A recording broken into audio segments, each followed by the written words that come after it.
नमस्कार। समय संवाद में आपका स्वागत है। मैं हूं सर्वेश कुमार सिंह। केंद्र सरकार आगामी 20 नवंबर से 25 जनवरी 2024 तक देश भर में अपनी योजनाओं का प्रचार प्रसार करेगी। 9 साल में मोदी सरकार ने जो जो विकास के काम किए हैं और विकास योजनाएं शुरू की हैं, जनता को जो लाभ पहुंचाए हैं, उन लाभार्थियों तक अपनी बात पहुंचाने के लिए सरकार ने एक बड़ा कार्यक्रम बनाया है, बृहद कार्यक्रम बनाया है।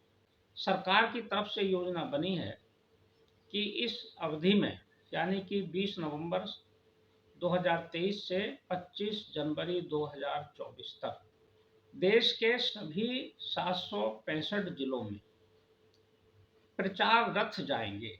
इन प्रचार रथों को इन जिलों के 765 जिलों के 2.69 लाख ग्राम पंचायतों तक पहुंचाया जाएगा। ग्राम पंचायतों में जो रथ जाएंगे उन पर तैनाती ग्राम पंचायतों में जो रथ जाएंगे उनके प्रभारी के रूप में तैनाती आईएएस अधिकारियों की होगी, यानी कि आईएएस रथ प्रभारी होंगे। ये आईएएस अधिकारी उन ग्राम पंचायतों में जाकर वहाँ वार्ता करेंगे और सरकार की योजनाएं बताएंगे। तो एक तरह से आईएएस अधिकारी रथ प्रभारी होकर इस बीच में देश भर में भ्रमण करेंगे। ये आदेश केंद्र सरकार के कार्मिक विभाग ने विभिन्न आईएएस अधिकारियों को, कैडर को भेज दिया है। ये आईएएस अधिकारी केवल प्रशासनिक अधिकारी ही नहीं होंगे।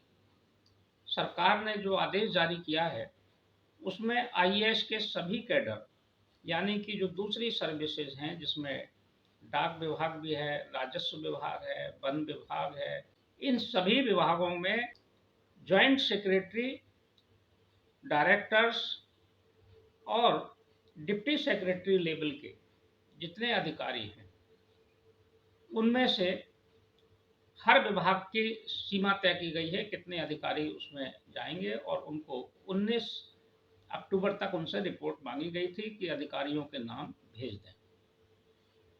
यह सरकार की योजना है, लेकिन इस पर विवाद हो गया है। सबसे पहले सवाल उठाया है इस पर कांग्रेस ने। कांग्रेस के राष्ट्रीय अध्यक्ष मल्लिकार्जुन खड़गे ने प्रधानमंत्री को पत्र लिखा और उन्होंने प्रधानमंत्री को पत्र लिखकर आईएएस अधिकारियों की ड्यूटी इन प्रचार रथों पर लगाने से रोकने को कहा है और कहा है कि ये नौकरशाही का या ब्यूरोक्रेसी का राजनीतिकरण है, इसको रोका जाना चाहिए, ये उचित नहीं है। आईएएस अधिकारियों से वही काम लिए जाने चाहिए जिन कामों के लिए आईएएस अधिकारियों की नियुक्ति होती है। ये राजनीतिक काम है, प्रचार प्रसार करना, और इसको उनकी पार्टी अपने लेवल पे करे। और उन्होंने तो यहाँ तक कह दिया है मल्लिकार्जुन खड़गे ने कि मोदी सरकार और मोदी जी तो हमेशा प्रचार में ही लगे रहते हैं। लेकिन क्या ये बात सही है कि ये प्रचार रथों पर आईएएस अधिकारियों को भेजना राजनीति का, नौकरशाही का राजनीतिकरण है? ऐसा पहले भी होता रहा है। आईएएस अधिकारियों को, जो विभागीय अधिकारी होते थे, उनको पहले भी योजनाओं का स्थलीय निरीक्षण के लिए भेजा जाता था। अधिकारी रात्रि विश्राम के लिए गांवों में भी जाते रहे हैं और गांव में जाकर सीधे जनता से संवाद स्थापित करते रहे हैं, योजनाओं के बारे में बताते भी रहे हैं और योजनाओं की स्थलीय हकीकत भी जानते रहे।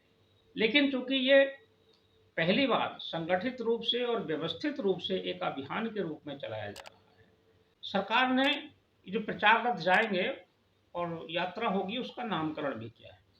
इसका नाम दिया गया है विकसित भारत संकल्प यात्रा, यानी विकसित भारत संकल्प यात्रा का नेतृत्व आईएएस अधिकारी करेंगे। इस पर विपक्ष ने तो सवाल उठाए ही हैं, कुछ रिटायर्ड आईएएस अधिकारियों ने भी सवाल खड़े किए और उन्होंने कहा है कि अब हमारे साथी रथ प्रभारी होंगे। और कभी आगे रथ के संचालक भी हो सकते हैं, ऐसी टिप्पणियां भी की हैं। लेकिन ये सवाल उठता है कि आखिर आईएएस अधिकारियों का उपयोग योजनाओं को जनता तक पहुंचाने, उनकी जानकारी पहुंचाने के लिए क्यों आवश्यकता पड़ी?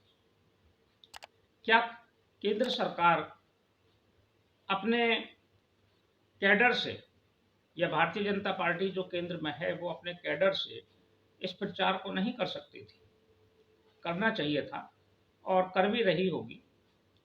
लेकिन आईएएस अधिकारियों का इस तरह से पहली बार प्रयोग होने से सवाल उठना स्वाभाविक है। सरकार को इस पर जवाब देना पड़ेगा। हालांकि भारतीय जनता पार्टी के राष्ट्रीय अध्यक्ष जयप्रकाश नड्डा ने कांग्रेस के पत्र पर और कांग्रेस की टिप्पणी पर प्रतिक्रिया व्यक्त की है।